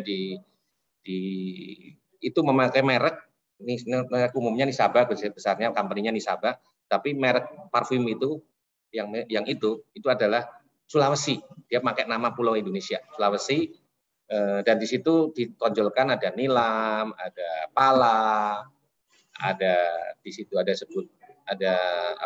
menyan ya, benzoin itu dari Sumatera gitu, sebagai bagian yang penting untuk memberikan notes-nya di situ. Saya sendiri belum dapat sampelnya, tapi ini barusan launch produk. Jadi banyak itu hanya salah satu contoh aplikasi itu. Jadi kalau ditanya apakah masih ada yang pakai atau masih ada. Mungkin untuk menutup aja. Kita tanya jawab aja, silakan. Baik, terima kasih Pak Arianto Mulyadi yang merupakan Ketua 1 Bidang Kerjasama Dewan Aksi di Indonesia dan juga Direktur Corporate Communication and Sustainability IDESCO. Pemaparan materinya sangat luar biasa ya Bapak dan Ibu. Dan sekarang kita sudah berada di sesi tanya jawab atau diskusi. Bagi Bapak Ibu yang ingin bertanya, saya persilahkan untuk menuliskan pertanyaan di kolom chat, raise hand, atau langsung saja bisa meng-on-kan audio. Dan juga kami menghimbau Bapak dan Ibu untuk mengisi link absensi yang sudah kami share di kolom chat. Dan untuk materi serta diskusi nanti bisa melalui WhatsApp group yang sudah kami share pula di kolom chat seperti itu. Baik, di sini sudah ada yang raise hand, Pak Arianto, yaitu Pak Dharma Yoga. Silahkan Pak Dharma Yoga. Terima kasih Pak Arianto, presentasinya sangat menarik dan menginspirasi buat kita semua ke depan. Saya ingin nanyakan saja apa yang tadi dijelaskan. Pertama terkait pemasaran, Pak. Karena saya adalah istilahnya penyuling kecil yang produksinya mungkin hanya 100 sampai 200 kilo gitu ya per bulan. Kalaupun mau ditingkatkan perlu import besar lagi karena banyak yang harus diselesaikan. Nah, untuk pemasaran seperti ini, apakah kami ini berkumpul dari sisi koperasinya yang Dewan Atsiri punya, atau kami perorangan tadi Bapak sampaikan kan mungkin terlalu sedikit diterima langsung ke pabrikan karena efisiensi pabrik juga menerima jumlah yang sedikit untuk langsung dites gitu. Nah, untuk memberikan efisiensi itu tentu ada jalan keluar, misalnya apakah kami perlu menggunakan katakanlah surveyor yang Bapak tunjuk atau perusahaan yang tunjuk, sehingga kami nanti secara quality control oleh surveyor itu sudah dilakukan pembinaan atau pengujian, sehingga kami tinggal mengikuti SOP-nya yang sudah ada. Sehingga kalaupun nanti dites di pabrikan itu mungkin hanya faktor hanya second opinion untuk diperoleh penjelasan yang sifatnya more detail, tapi pokok-pokok daripada quality produksi yang kami peroleh atau hasilkan itu sudah di first layer-nya sudah ada semacam tanda kutip surveyor-nya lah atau checkernya gitu. Bagaimana Pak solusinya untuk itu? Kalau Baik, saya boleh tanya, saja. Bapak langsung jawab aja ya, supaya nggak lupa ya. Iya. Kalau saya boleh camatan interaktif saja. Kalau saya boleh tanya Pak, itu Serewangi Bapak sudah memilih berapa lama? Pertanyaan pertama. Kedua, Anda mendapat benih dari mana? Oleh siapa? Kemudian menanam Serewangi itu di lahan itu sendirian atau ada hanya salah satu dari komoditas yang disuling. Lalu kemudian apakah itu penanaman itu petani plasma dan sebagainya, itu dulu yang perlu dijawab. Baik, untuk benih kami peroleh dari Cijeruk Pak, CNB, dan itu dilakukan juga pelatihan oleh Trubus. Salah satunya adalah narsumnya dari PT Indiso sendiri, dan kami sudah dicek oleh perwakilan PT Indiso dan kami sudah mengirim sampel dan diterima. Nah, cuma memang produksi kami kan ya terus terang tidak bisa stabil atau target terpenuhi selalu sesuai dengan rencana. Nah, kadang-kadang memenuhi syarat atau apa targetnya atau tidak gitu. Kalau benih kita menggunakan yang dari CNB Cijeruk Pak, itu maha pengiri dan secara labnya sudah dites di 2 tempat. Kami menggunakan lab di Ciracas, yaitu dari lab Balai Industri dan Kemasan, dan kami kirim juga ke perusahaan, dan sudah ada 2 perusahaan juga yang bisa menerima. Nah, kemudian kalau kami menanam, kami punya lahan sendiri, tapi untuk perputaran kami menggunakan lahan mitra Pak, yang semuanya bibitnya juga mengambil dari satu tempat, yaitu dari maha pengiri, jenis maha pengiri, seperti itu. Ya, saya pikir yang dilakukan Bapak sudah benar. Jadi maksudnya itu sesuai yang slide saya terakhir tadi itu, bahwa melakukan bisnis itu harus tanya dengan calon pembelinya dan mengetahui benihnya, kualitasnya dan sebagainya. Ya sekarang tinggal bagaimana melakukan efisiensi saja Pak, supaya itu bisa dikerjakan terus-menerus. Dan kalau bisa nih, saya nanti akan ada 1 slide, mungkin saya coba cari dulu slide-nya ya. Nanti akan saya tunjukkan, ada namanya Circular Economy Citronella. Di Dewan Atsiri Indonesia didampingin oleh CBI, itu mempunyai program, ada kelompoknya sudah ada 20-an, nah kalau nggak salah mungkin Mbak Nuri bisa mengklarifikasi di sini, atau Sekretariat DAI, itu kita akan ada diskusi berkala untuk best practice. Jadi Circular Economy Citronella itu nanti ada bagannya, itu bagaimana dalam industri Serewangi itu bukan hanya Serewanginya saja yang minyak Serewanginya saja yang diandalkan. Ada hal lain yang bisa diandalkan, misalnya ampasnya. Ampas dari Serewangi itu kan banyak tuh daunnya. Itu kan kalaupun dipakai untuk bahan bakar itu masih sisa toh Pak. Betul. Nggak bisa semuanya jadi bahan bakar karena nanti apinya kurang kuat. Jadi hanya sebagian jadi bakar, sisanya mungkin kayu bakar dan sebagainya. Tapi itu masih sisa. Itu bisa jadi mulsa, bisa jadi pakan ternak. Jadi bisa industri sapi, industri peternakan sapi misalnya. Lalu dari hidrosolnya, daun airnya, air dari air sulingannya itu kan masih ada bau-bau Serewanginya juga. Itu ada yang bisa kreatif membuatnya untuk ini Pak, karbol, nyuci lantai itu juga eceran. Kemudian kalau Bapak mau memberikan nilai tambah lebih, gitu misalnya, saya nggak tahu bisa ada agrowisatanya nggak. Sekarang kan lagi ngetren kan, orang setelah COVID itu kan sering kebun apa-apa, tempat itu bisa nggak ada agrowisatanya, nanti bisa bikin makanan yang mengandung Serewangi lah, atau cenderamata Serewangi, minyak Serewangi, sabun Serewangi dan sebagainya. Itu kan profitnya lebih tinggi secara value. Tapi volume besarnya tetap untuk minyak misalnya gitu kan. Terus kemudian masih dari sapinya nanti ada susunya misalnya, atau dagingnya, atau nanti kotorannya bisa jadi biogas, lalu katanya juga bisa jadi media merang gitu, penanaman merang, jamur merang maksudnya gitu, dan sebagainya. Jadi sirkular ekonomi itu adalah bagaimana memanfaatkan komoditas, dimanfaatkan maksimal mungkin, sehingga walaupun harganya misalnya kelihatannya nggak menarik secara ekonomi, tapi kalau dilihat dari sampingnya itu di total menguntungkan gitu. Itu yang bisa survive biasanya begitu Pak. Ya, terima kasih Pak. Nanti mungkin di grup yang Ya, lain itu. bisa bergabung. Nanti mungkin kita apa namanya sebulan sekali atau 2 bulan sekali perlu ada sharing-sharing gitu, best practice, saling berbagi apa resep gitu. Ya. Tapi memang sekarang ini kalau kita lihat Serehwangi ya, yang bertahan dari zaman Belanda itu Gayo Luwes dan Gunung Halu, nggak mati itu. Gunung Halu di Jawa Barat. Ya. Kita bisa belajar juga kenapa mereka bisa nggak mati. Ya. Terima kasih Pak Arianto. Ya. Ada lagi ini, ada yang resign lagi? Ya, ada yang di kolom chat Pak. Dari Pak Sutrisna Abi, ada 2 pertanyaan. Yang pertama, apakah EO ada yang eatable, Pak? Kriterianya seperti apa?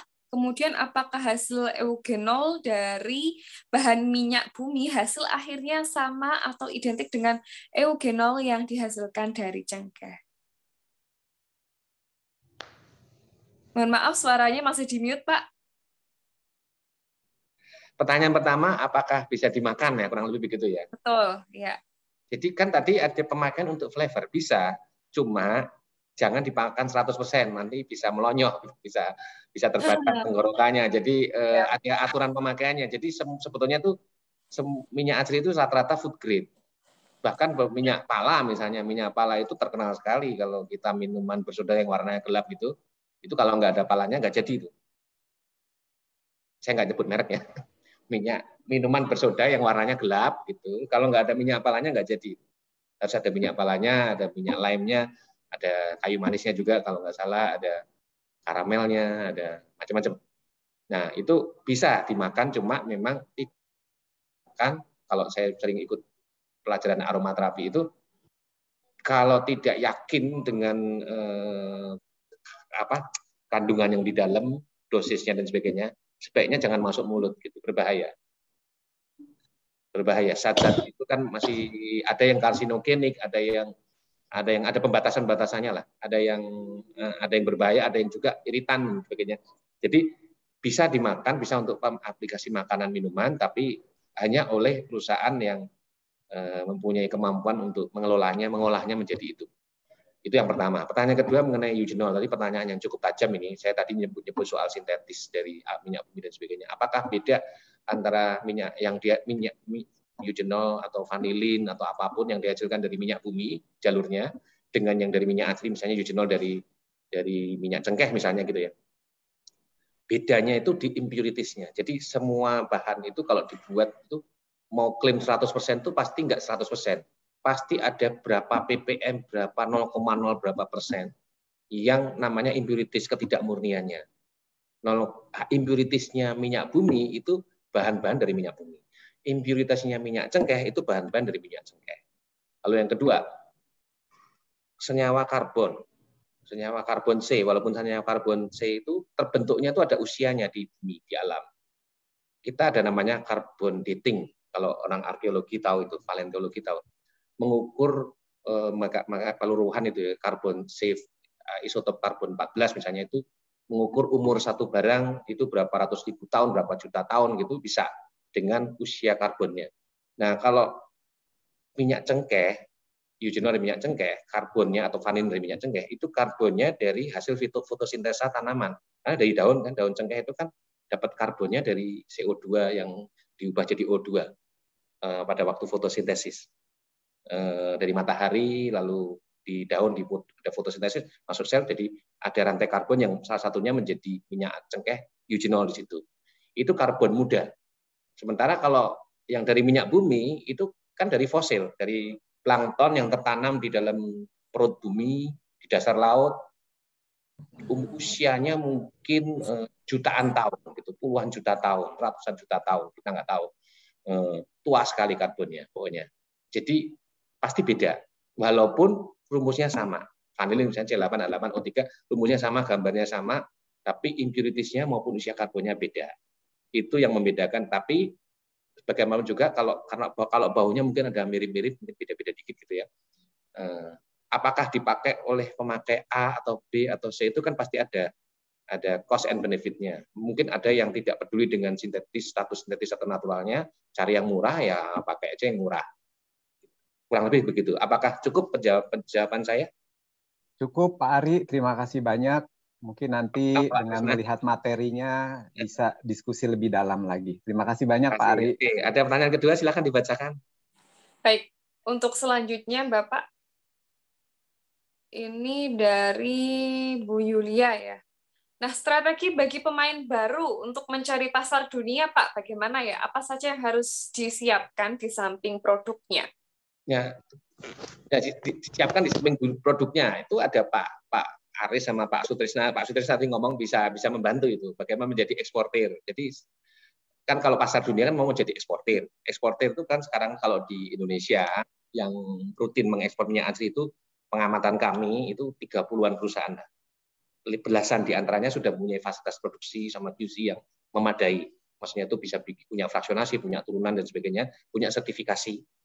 Nah, ya yang perlu dipersiapkan adalah memperbaiki atau mempersiapkan diri perusahaan itu sendiri menjadi perusahaan yang bukan mikro ya. Kalau mikro, rata-rata Indonesia itu ngomong IKM. Terus kita bandingkan UKM di Swiss misalnya. Itu beda ternyata UKM di Swiss itu kalau di sini menengah. Gitu. Jadi UKM Indonesia itu yang kita katakan UKM itu kebanyakan mikro. Mereka nggak siap dengan misalnya kalau misalnya memproduksi aromaterapi, tapi ternyata di dapur, ternyata di ruang tamu, garasi, pembuangannya nggak benar, limbahnya dan sebagainya, kemasannya nggak layak, nggak sesuai standar, tidak ada pengujian dari bahan bakunya secara lab, nggak punya lab ataupun pakai lab eksternalnya juga bukan yang spesialis, bukan yang diakui. Sertifikasinya belum ada, izin BPOM-nya nggak ada bahkan gitu. Izin. Ya memperbaiki diri, mempersiapkan diri supaya perusahaannya itu menjadi yang ready for export. Dan itu pelatihannya ada untuk perusahaan menengah kecil yang berniat untuk menjadi ekspor. Kurang lebih begitu. Tapi sekarang ekspor itu sebetulnya tidak harus perusahaan besar. Perusahaan kecil pun bisa lewat platform dan sebagainya. Tinggal bagaimana mempersiapkan diri, mencari pasarnya itu yang sesuai, dan itu banyak lembaga yang bisa membantu. Cuma kalau yang belum siap jangan memaksakan diri. Kalau memang pasarnya domestik, ya domestik saja. Ada perusahaan yang sebetulnya cukup besar yang sebetulnya itu mampu untuk melakukan ekspor dengan kekuatan keuangannya. Tapi mereka memilih untuk tetap dalam negeri saja. Ada, karena untuk ekspor itu tidak seindah yang dibayangkan. Bisa dikembalikan barangnya dan itu mahal sekali. Kalau misalnya kita memberikan sampel tidak sesuai dengan barang aslinya, terus kemudian barangnya dikembalikan, itu repotnya minta ampun. Atau ada pemalsuan, ketahuan, itu repotnya minta ampun. Belum lagi ada kejahatan digital ya, pakai internet itu. Ada yang mengaku sebagai Anda mengarahkan pembayaran ke rekening lain, pembelinya sudah membayar ke rekening itu, ternyata itu bukan rekening Anda, tapi emailnya seolah-olah dari Anda. Itu ada yang pernah terjadi seperti itu, dan kasusnya itu bukan kecil gitu. Ada kasus seperti itu. Jadi ini juga sekali mengingatkan bahwa di dalam bisnis itu juga banyak sekali risiko. Oke, cukup ya? Ada pertanyaan lagi? Dirasa cukup. Kemudian untuk selanjutnya ya Pak ya, dari Bu Christine. Nah, bagaimana cara kita menentukan harga jual minyak atsiri? Apakah harga jual itu sudah ada standar atau ada benchmark yang bisa kita ambil, Pak? Menentukan harga jual itu sebetulnya tergantung supply sama demand ya. Jadi harga pasar yang berlaku. Tidak ada patokan harga karena ini bukan seperti komoditas yang diperdagangkan di pasar komoditi ya. Kalau misalnya kayak kopi atau kakao itu kan ada itu pergerakannya di internet itu. Tapi kalau kayak atsiri itu terlalu kecil. Atau sawit itu kan ada tuh patokannya. Tapi kalau kayak komoditas atsiri itu sudah banyak yang mencek, susah sekali karena satu, produknya itu sangat unik, fragmented sekali. Minyak, kita ngomong minyak nilam aja, minyak nilam atau minyak Srewangi, itu tergantung dari kandungannya. Kandungan PA-nya, kandung bilangan asamnya, misalnya kalau nilam ya. Kalau Srewangi nanti citronelnya berapa persen dan sebagainya, itu harganya beda-beda tergantung kandungan kualitasnya itu. Jadi harga itu tidak ada patokan, itu lebih banyak negosiasi antara penjual dan pembeli gitu. Itu sih. yang saya tahu. Nggak bisa ditentukan sepihak, harus kesepakatan dua pihak. Yang penting saling mengenal pihak-pihak masing-masing. Jangan berdagang atau tergiur oleh janji palsu. Banyak sekali ini saya pesan dari Pak Irdika juga ini.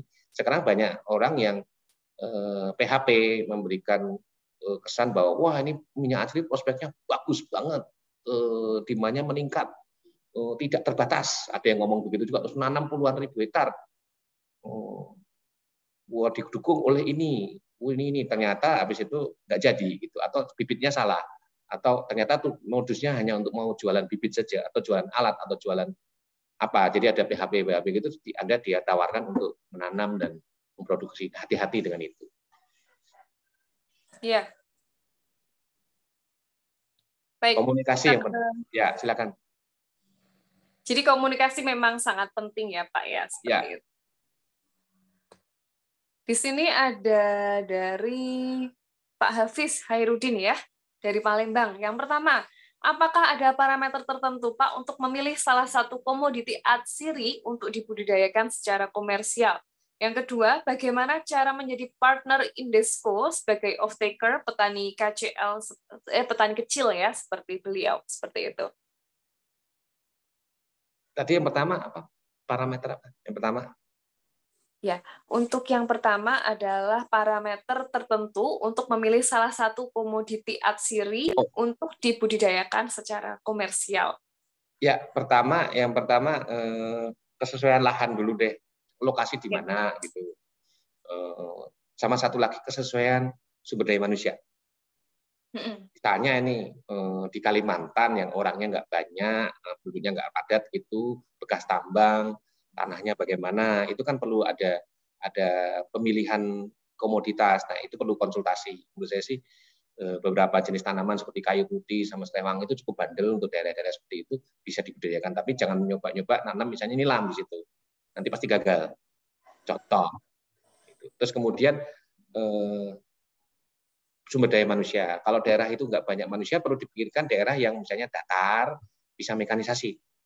Karena kalau daerahnya berbukit-bukit dan sebagainya, terus kemudian di situ nggak ada penduduk yang mau naik turun bukit untuk melakukan perawatan ataupun penanaman atau penanaman, ya jangan menanam di situ. Jadi semuanya banyak faktor sih. Jadi jenis-jenis apa yang bisa dibudidayakan itu. Lalu yang kedua, sebelum menanam ya tanya sama calon pembelinya. Bibit apa yang cocok, seberapa luas, berapa sanggup Anda menampung hasil dari sini. Nah, setelah ada persetujuan tertulis ataupun kesepakatan gitu beberapa pihak, baru dikembangkan. Itu yang tanaman semusim. Tapi kalau tanaman tahunan seperti pala, cengkeh itu bisa tabungan atau masoi atau apapun yang tanaman panjang yang lama yang puluhan tahun itu kan hasilnya bisa lama. Itu kalau misalnya untuk tabungan, untuk kayak nanam kayu jati aja deh, lama gitu nanti tapi pasti ada hasilnya. Kayak pala, cengkeh itu tanam aja. Kalau punya kebun luas gitu mau nanam cengkeh, mau nanam pala, saya sarankan sih nanti pasti hasilnya ada dan itu bisa dipakai untuk berbagai macam industri. Pala kan bisa untuk manisan pala kalau di Bogor ya, manisan atau asinan. Itu misalnya contoh gitu. Terus bijinya bisa untuk sulingan, bisa untuk rempah, bisa macam-macam. Bisa untuk sop buntut tuh cengkeh sama pala. Itu satu. Lalu yang kedua, dengan Indeso. Cara menjadi partner. Kalau dengan Indeso nanti email aja ke kontak@indeso.com aja. Nanti akan diarahkan ke bagian kemitraan atau supply chain. Nanti akan dievaluasi masih terbuka enggak kesempatannya dan akan diarahkan gitu aja. Sarannya gitu aja sih. Nggak bisa dikatakan langsung terima atau enggak terima dan sebagainya itu nanti ada mekanismenya. Lalu Pak untuk email serta kontaknya seperti apa ya? Mungkin kontak Indeso. Kalau saya kontak@indeso.com aja deh. Ya. Di yang resmi aja. Masih bisa diarahkan ke bagian yang memerlukan sesuai dengan itu. Ada chatnya kok di website. Ya. Websitenya indesco.com seperti itu ya Pak Pak. Ya, ada Indesco.com bisa chat sekarang ya. Bisa akses. Ada chatnya itu, ada laman chatnya, tinggal silakan chat. Ya. Kita ke pertanyaan selanjutnya ya Pak. Nah, ini ada dari Bu Christine lagi nih. Kan ada info terkait kontrak penjualan dengan pembeli bisa 1 sampai 3 tahun. Bentuk kontrak seperti apa yang bisa kita tawarkan kepada penjual dan bagaimana dengan harga dalam kontrak, Pak? Apakah fixed price-nya selama masa kontrak berjalan atau bagaimana? Kalau setahu saya itu kalau kontrak yang fixed price sampai tahunan tuh nggak ada ya, karena faktor harga fluktuatif kan, supply demand ya. Yang biasa dijadikan kontrak itu pertama kesepakatan volume pengambilan ya, berapa kilo, berapa ton, itu bisa diikat gitu, plus minusnya. Tapi kalau harga, setahu saya kesepakatannya harus dua belah pihak mutual gitu ya. Yang penting jangan ada yang dirugikan gitu.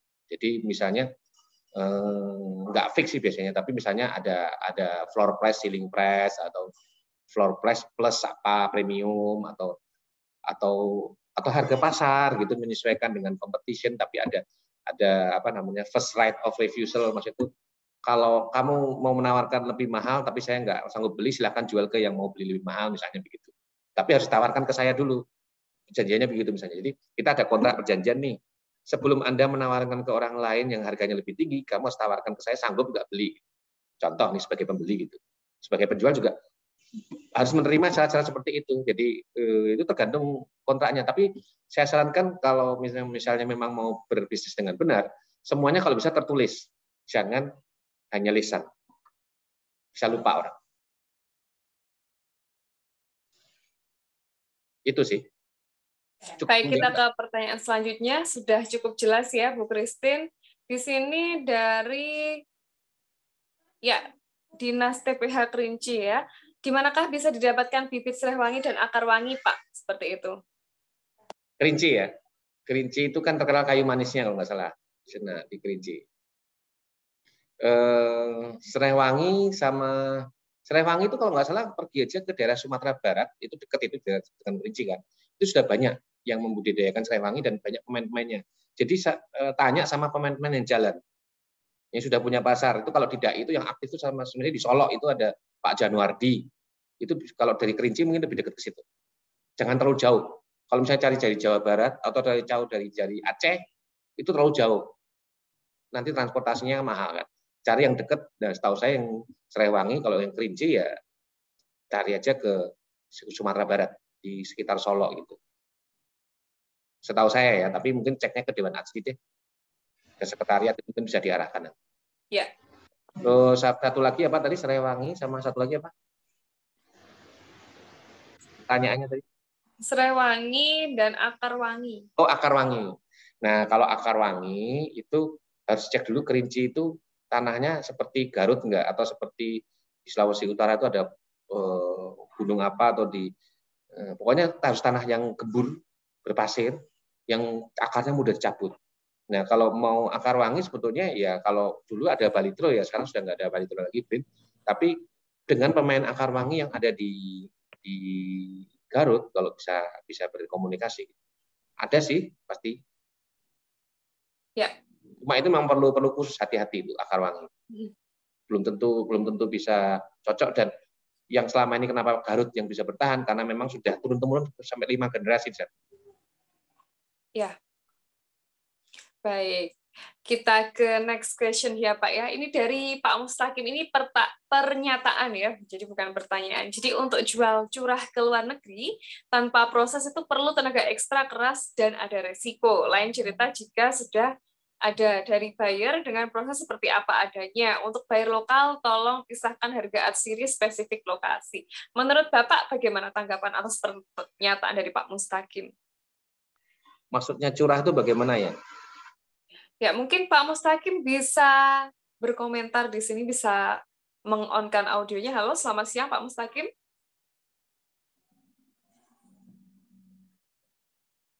Jual hasil langsung, Pak, seperti itu. Setahu saya ya, kalau jual hasil langsung dari penyulingan dikumpulkan saja, itu tidak disarankan, karena pasti kualitasnya bervariasi dan tidak ada quality control. Itu risiko dikembalikan itu besar sekali. Kan tadi sudah saya sebutkan, modern supply chain itu membutuhkan dokumentasi yang cukup lengkap, perusahaan yang istilahnya sudah sertifikasi ISO dan sebagainya gitu. Kalau pemain yang belum mau coba-coba ekspor, hati-hati, nanti bisa nggak dibayar, bisa dikembalikan dan sebagainya. Tapi Kalau mau mencoba, ada pembeli yang mau dan bayar di muka, ya silakan aja. Kalau curah itu maksudnya kontaineran ya, drum 200 liter, 200 kilo gitu, masukkan kontainer, setengah kontainer 12 ton atau 10 ton atau 16 ton atau 20 ton bahkan gitu dipaksakan gitu, bisa-bisa aja. Pembelinya ada aja, mungkin aja dari India atau dari apa yang tidak terlalu concern dengan kualitas dan sebagainya, asal harga murah gitu bisa aja membeli itu secara langsung gitu. Tapi hati-hati karena ada faktor-faktor itu. Kalau yang itu. Lalu yang satu lagi pertanyaannya apa ya yang soal selain curah? Ini terkait pernyataan dari Pak Mustaqim. Ya. Tentang apa? Ya, untuk buyer lokal tolong pisahkan harga aksiri spesifik lokasi seperti itu, Pak. Oh, buyer lokal. Ya, nanti buyer lokalnya itu kan banyak ya. Ada pengepul atau trader, ada pemakai gitu. Pasti mereka harga itu mekanismenya pasar. Ada pemerintahan, ada kualitas, ada pasokan, itu fluktuatif, nggak bisa ditentukan sepihak. Intinya nggak ada satupun pihak yang bisa menentukan harga. Semuanya tergantung dari faktor itu. Ketersediaan barang, kualitas, maupun permintaan. Ya. Lanjut. Begini Pak, pertanyaan dari Pak Mustaqim. Rosa Damakena bisakah hidup di Indonesia dengan ketinggian 1000 hingga 1300 mdpl dengan struktur tanah ultisol? Berapa luasnya cocok untuk skala produksi yang menguntungkan? Nah, ini sudah ada yang mencoba di rumah Siri di Tangmangu itu kan ketinggian hampir 1000 atau sekitar 1000 ya. Rosa Damasenanya ada yang dari dulu, ada yang didatangkan khusus dari Bulgaria tahun 2017 kalau nggak salah didatangkan, orangnya Bulgaria, diundang ke konferensi nasional di Malang waktu itu, sekalian mampir ke rumah asli, ada perjanjian dan sebagainya. Dia memberikan bibit yang dibawa sendiri dari Bulgaria, ditanam di Rumah Sari, tumbuh tapi nggak berbunga. Sementara yang varietas lokal berbunga. Terus kenapa kok nggak berbunga atau gimana? Tapi saya nggak tahu ceritanya sekarang. Itu karena memang tanaman yang varietasnya Damascena yang di Bulgaria atau di Turki itu ya, itu kan mengalami musim dingin yang ekstrim. Jadi cukup stres. Terus kemudian pada saat musim bulan Mei, musim semi mau kemarau gitu, ada hangat yang cukup, kering, dingin-dingin yang sejuk-sejuk gitu, matahari yang cukup dan sebagainya, berbunga. Dan essential oil-nya itu khas dan itu kualitas yang Rosa Damascena yang dipacari oleh dunia itu ya dari daerah-daerah itu, dari Bulgaria, Turki, Iran, daerah situ. Begitu ditanam di daerah Indonesia yang basah, itu nggak jadi, nggak efisien, nggak efektif. Dan jangan salah, di Bulgaria misalnya ada turnya itu, kalau mau datang ke sana di bulan Mei, itu di lembahnya itu panjang 40 km lebih, kurang lebih gitu, lebarnya 1 km lebih gitu. Itu mereka mawar semua, kemudian pagi-pagi jam 4 pagi ibu-ibunya turun manenin terus langsung disuling ke tempat. Saya sih sendiri pernah ke Maroko tapi bukan mawar ya, itu neroli, itu melihat sendiri itu nggak gampang untuk nyuling bunga itu. Harus hari itu juga disuling dan harus masif, harus massal. Dipetikin bunganya, diambilin bunganya gitu, bunga jeruk neroli itu disuling. Dan randomnya kecil sekali, 0,1%, 0,2% gitu. Kecil sekali dan memang minyaknya mahal tapi penyulingannya juga bukan yang kaleng-kaleng ya, mereka penyulingannya bagus, pakai boiler, pakai stainless steel, pakai teknologi yang cukup bagus. Jadi kalau saya sih bilang untuk bunga-bungaan Indonesia paling yang bisa dikembangkan tuh hilang-hilang sama kenanga.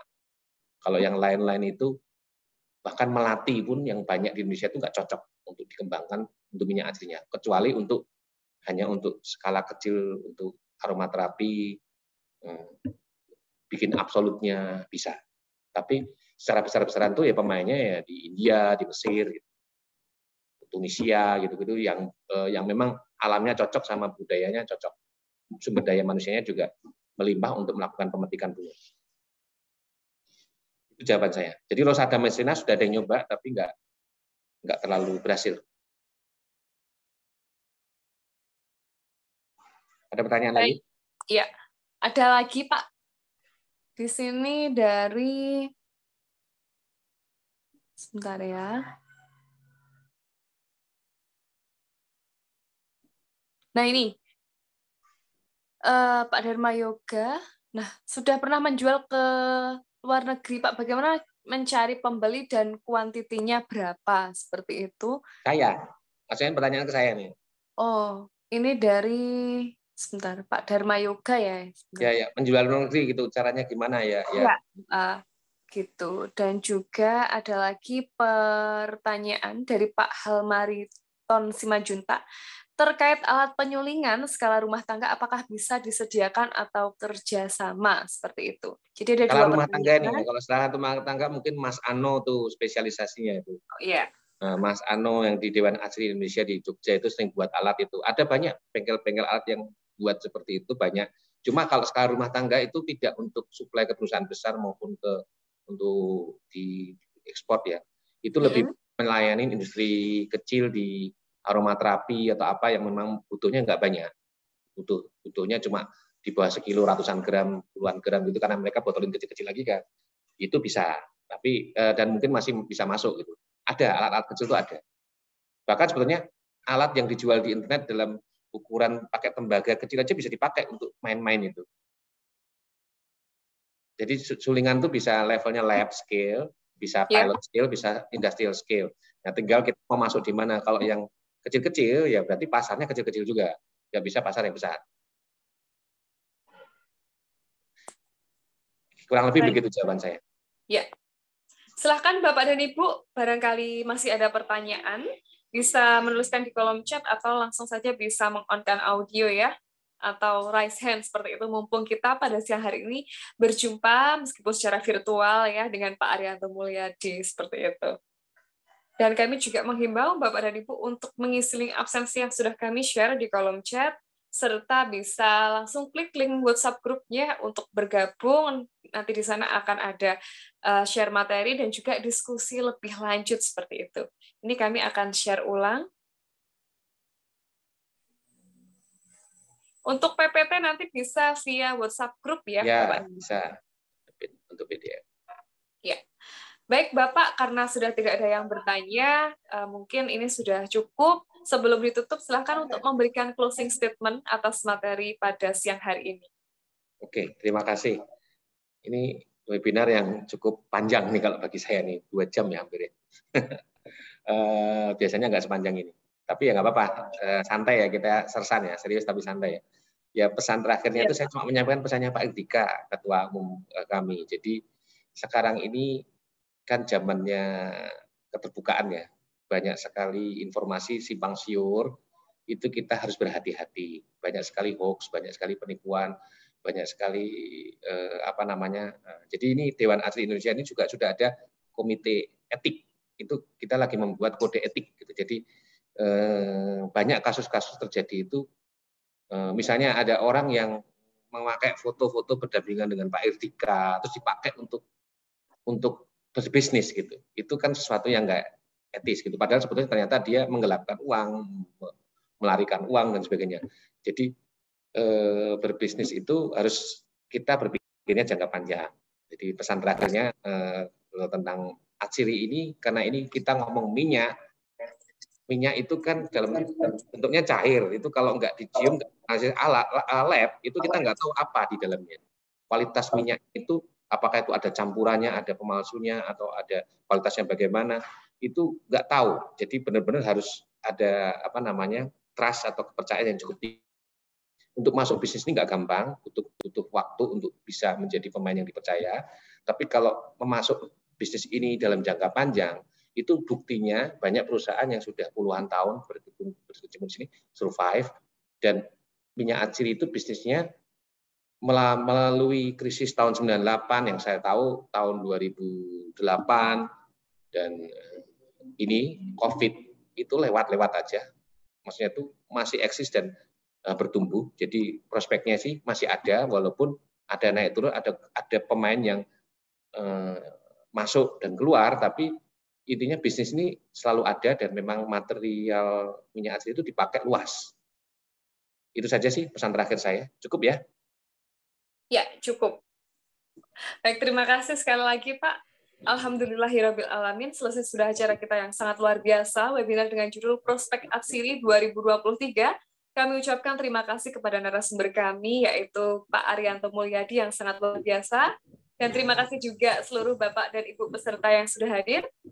Semoga acara kita pada siang hari ini bermanfaat dan menimbulkan kolaborasi dari para pelaku usaha.